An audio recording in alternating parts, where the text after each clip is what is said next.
Speaking এর যে part 1টা আছে, ঠিক আছে, এটা তো সম্পূর্ণ আপনাকে নিয়ে কথা বলবে এবং এটা খুব ইজি থাকে, ঠিক আছে। এটা বেসিক বিষয়গুলো আপনাকে বলে, এটা নিয়ে খুব চিন্তা করার কোনো প্রয়োজন নেই, ঠিক আছে। একটু প্র্যাকটিস করবেন, ঠিক হয়ে যাবে।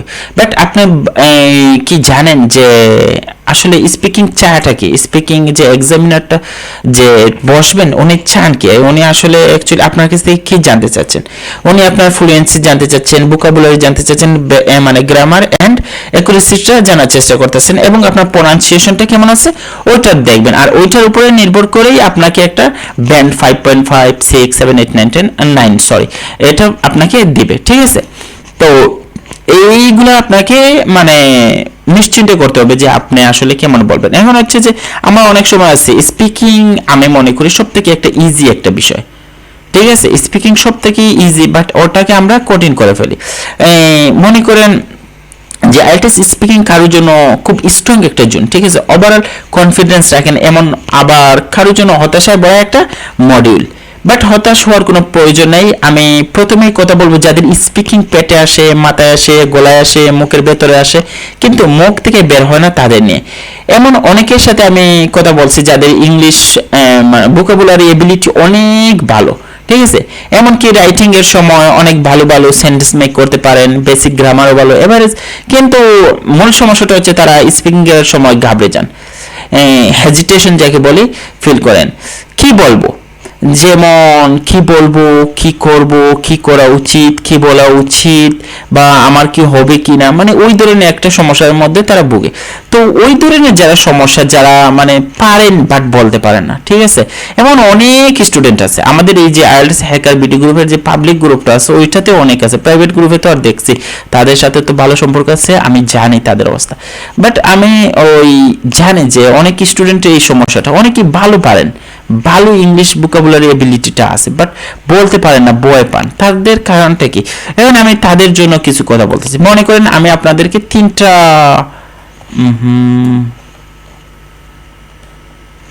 যে তিনটা, ঠিক আছে, তিনটা টিপস দেব, 1, 2 এবং 3, ঠিক আছে। এই যে 1 নম্বর টিপসটা হচ্ছে যে আপনার যিনি সব থেকে বেশি পরিচিত বন্ধু, আপনার কাজিন, আপনার আঙ্কেল, আপনার ছোট ভাই, আপনার বোন, আপনার ক্লাসমেট, আপনার বেস্ট ফ্রেন্ড, আপনার আইএলটিএস পার্টনার, যে কেউ, অথবা আপনার হাজব্যান্ড, আপনার ওয়াইফও হতে পারে, যে কেউ, ঠিক আছে, আপনার সব থেকে যাকে মনে করেন যে ভালো বেটার মনে করবেন, তার সাথেই আপনি প্র্যাকটিস করেন। প্র্যাকটিসটা খুব ইম্পর্টেন্ট ফর আইএলটিএস স্পিকিং, ঠিক আছে। যে আপনাকে প্র্যাকটিস করতে হবে, দৈনিক প্র্যাকটিস করতে হবে। আপনি একটা টাইম ঠিক করেন এবং ওই সময়টা তাদের সাথে প্র্যাকটিস করেন, ঠিক আছে। 2 নম্বর বিষয়টা হচ্ছে যে মানে আমি মাক্কারের বিকল্প হিসাবে এখন অবধি কিছুই দেখতেছি না, ঠিক আছে। সাইমন অনেক কথা বলেন, বাট আমি মনে করি যে মাক্কারটাই বেটার, কারণ আমি যখন এক্সাম দিই তখন মাক্কার থেকেই কমন আসছিল। এমনকি সাম্প্রতিক যে প্রশ্নগুলো আসতেছে, যারা আইএলটিএস দিছে সাম্প্রতিক সময়, যারা দিছে রিসেন্টলি, আপনি তাদের কাছে খোঁজ নেবেন, দেখবেন তো মেজরিটি মাক্কার থেকে কমন আসতেছে, ঠিক আছে। তাহলে আমি বলবো যে আপনি মার্কারের যে লাস্ট আপডেটটা আছে ওইটা নিয়ে একটু প্র্যাকটিস করেন, বিষয় ভিত্তিক স্টাডি করেন, দেখবেন আপনার যে কিউ কার্ডের অবস্থা কই পর্যন্ত গিয়ে পৌঁছায়। 3 নম্বর হচ্ছে যে যদি আপনি এই প্রথম 1 নম্বর এবং 2 নম্বরে হতাশ হয়ে যান, কিছু পারেন না, মাক্কার নাই, বন্ধু নাই, কেউ নাই, তাহলে আপনি একটা কাজ করতে পারেন। আপনার বাড়িতে তো আয়না আছে, তাই না? তো আয়নার সামনে বসেন, 2 ঘন্টা দৈনিক বসেন এবং আপনি চেষ্টা করেন কিছু বলে। আপনি ওইভাবে একটা বিষয় ধরেন, যেমন describe a book you recently read, okay, ওই বিষয় নিয়ে আপনি চেষ্টা করেন 10 মিনিট, 15 মিনিট, 20 মিনিট কিছু আলাপ করার জন্য। এটা শেষ হলে অন্য একটা বিষয় নেন, এখানের মধ্যে আপনার সমস্যাটা কি হয়েছে ওইটা একটু সলভ করার চেষ্টা করেন। যে আপনি যদি আপনার একটা মোবাইল থেকে ওইটাতে আপনি রেকর্ড করে ওই জায়গায় দেখেন আপনার কোন জায়গায় ভুল হয়েছে, ওইভাবে আপনি প্র্যাকটিস করতে পারেন। আপনি স্পিকিং এর অনেকগুলা ওই যে সাবটাইটেল সহ, ঠিক আছে, স্পিকিং এর সাবটাইটেল সহ কিন্তু অনেকগুলা স্পিচ আছে, আপনার ওইগুলা কিন্তু চাইলে ইউটিউব থেকে দেখে নিতে পারেন, ঠিক আছে। এতে আপনার স্পিকিং এবিলিটিটা এবং সাহসটা দুটোই বাড়বে, ঠিক আছে। তো এই অটোমেটিকলি আমি রিকোয়েস্ট করব যে you don't think about the grammar, okay, you can ignore it, because grammar আমি জানি এটা খুব আইএলটিএস স্পিকিং এর সাথে খুব জড়িত, বাট এর মানে এটা না যে আপনি গ্রামার পারেন না তার মানে স্পিকিং পারবেন না। স্পিকিং এবং গ্রামার, এটা দুটো ভিন্ন বিষয়, ঠিক আছে? আপনি ইংরেজিতে কথা বলবেন, গ্রামার ইউজ করবেন, বাট আপনি বুঝতেই পারবেন না যে আপনি কিভাবে গ্রামার আসতেছে, অটোমেটিকলি গ্রামার চলে আসে, বুঝতে পারছেন? তো গ্রামার নিয়ে চিন্তা করার প্রয়োজন নেই, আপনি জাস্ট প্র্যাকটিস করেন, ঠিক আছে? বিষয়ভিত্তিক প্র্যাকটিস করেন। এখন হচ্ছে যে আপনি কিভাবে ডিসক্রাইব করবেন, যে একটা প্রশ্ন পাইলেন যে এটা কিভাবে স্টার্ট করতে পারেন, ডিসক্রাইব এ বুক, ওকে? একটা বই নিয়ে বর্ণনা করুন, আপনি রিসেন্টলি সাম্প্রতিক সময়ে এটা পড়েছেন, ঠিক আছে? তো এটা স্টার্ট করতে পারেন যে I would like to talk about, দিয়ে ওই বই সম্পর্কে আপনি বলতে পারেন বইটা আমার কাছে অনেক ভালো লেগেছে, বইটা ওই রাইটার লিখেছে, কাজী নজরুল ইসলাম এটা লিখেছে, এবং এটাতে অতগুলা পৃষ্ঠা আছে, এবং ওইটাতে সব থেকে স্পেশাল একটা বিষয় হচ্ছে যে কাজী নজরুল ইসলাম এখানে অত্যন্ত দুঃখের একটা বিষয় উল্লেখ করেছেন, যেটা আমাকে অনেক বেশি আবেগ আপ্লুত করেছে। এইভাবে বংচং কথাবার্তা বইলা আপনি কিন্তু আপনার বিষয়গুলা কিন্তু মানে এক্সামিনারের সামনে উপস্থাপনা করতে পারেন, ঠিক আছে? এবং আপনি অন্যভাবে যদি এটা শুরু করতে চান তাহলে পারতেছেন যে I am going to tell you about, কি ওই যে কথাগুলো আমি বলছি সেম কথাগুলো আপনি বলবেন। এবার হচ্ছে বিষয় যে এই যে আমি বলছি I would like to talk about, okay? এই যে আমি এখানের মধ্যে আই হুড বলছি এবং এখানের মধ্যে আই এম বলছি, ঠিক আছে? এই আই এম যখন আপনি বলবেন তখন এক্সামিনার আপনাকে বুঝে নেবে যে আপনি খুব ফাস্ট মানে স্পিকিং জানেন না, বা আপনি খুব ভালো মানে স্পিকিং জানেন না। বিষয়টা হচ্ছে যে আই এম যে জায়গায় বলছে, এই যে আই উড, ঠিক আছে? আপনি এটাকে আইউড এইভাবে বলতে হবে, আম বলতে হবে, আই এম বলা যাবে না, বুঝতে পারছেন? তো ওই বিষয়টা কিন্তু মাথায় রাখবেন। আমার একজন স্টুডেন্ট আছে, সে ওই বিষয়গুলোকে খুব সুন্দর করে বলে আই এম গোয়িং এইভাবে বলে, বুঝছেন? তো তাকে আমি বুঝাই থেকে ওই বিষয়টা আমার মাথায় আসছে যে ওইটা আপনাদের সাথে শেয়ার করা উচিত। তো দেখেন, তো ওই বিষয়টা মাথায় রাখবেন যে কিভাবে শুরু করা উচিত। এখন এটা আমি সাধারণত যারা এই একাডেমিক লেভেলে আছেন তাদের জন্য এটা বলি যে আপনারা I'd like to talk about, okay? এইটা দিয়ে শুরু করবেন। আর যারা এই জেনারেল স্টুডেন্ট আছেন তারা I am going to tell you about এইভাবে স্টার্ট করতে পারেন। বাট যে কেউ যে কোনো একটা চয়েস করে নিতে পারেন, এটা মানে ডিপেন্ড অন দ্য স্টুডেন্ট, বুঝছেন? আপনার ব্রেড স্কোর শুধুমাত্র এই দুইটা কোডের উপর নির্ভর করবে না, আপনার ওভারঅল সবকিছু মিলেই নির্ভর করবে। কিন্তু আপনি কিভাবে এটা মানে ব্যাখ্যা বিশ্লেষণ করবেন, কিভাবে আপনার বলা উচিত, ওই বিষয়টা নিয়ে আমরা আজকে একটু কথা বলবো। যেমন মনে করেন যখন আপনাকে এক্সামিনার একটা কিউ কার্ড দেবে, ঠিক আছে? আপনি কিন্তু 1 মিনিট সময় পাচ্ছেন। এই 1 মিনিট সময়ের মধ্যে আপনাকে কি করতে হবে, ইন্টারেকশনটা কি হতে পারে ওইটা নিয়ে চিন্তা করতে হবে, নোট করতে হবে, ফার্স্ট কি হতে পারে, ডিসক্রিপশনটা কি হতে পারে, অপিনিয়ন এন্ড ফিউচারটা কি হতে পারে, এইগুলো কি আমি এতক্ষণ বলছি, আপনি কি বুঝছেন না বুঝেন নাই? ঠিক আছে, এগুলো হচ্ছে যে এই জায়গায় একটা প্রশ্ন করছে, describe a teacher who has influenced you in your education, কে আপনাকে যে উৎসাহ দিয়েছে, বা মানে আমরা বলি না যে কেউ আপনি কিসের জন্য যে এখানের মধ্যে বলছে যে describe a teacher who has influenced you in your education, অর্থাৎ একজন শিক্ষকের বর্ণনা করুন যিনি আপনাকে আপনার শিক্ষায় প্রভাবিত করেছেন, ঠিক আছে? তো এই যে এখানের মধ্যে কার কথা বলছে, বর্ণনা করুন কার কথা, টিচারের কথা। এবং টিচার কি করেছেন, আপনাকে মানে প্রভাবিত করেছেন, কিসে প্রভাবিত করেছেন, এডুকেশনে, শিক্ষার ক্ষেত্রে, লেখাপড়ার ক্ষেত্রে, ঠিক আছে? তো এই তিনটা বিষয় কিন্তু খুব ইম্পর্টেন্ট। তো এখন এই তিনটা বিষয় নিয়ে আমি যখন বুঝলাম তখন আমাকে নোট করতে হবে, আপনাকে খুব দ্রুত 1 মিনিটের মধ্যে চিন্তা করতে হবে। দেন হোয়ার ইউ মিট হিম, ওকে? আপনি এই টিচারের সাথে কোথায় মিট করেছিলেন, কোথায় ওর সাথে দেখা হয়েছিল, আপনাকে তো ওই টিচার সম্পর্কে বলতে হবে।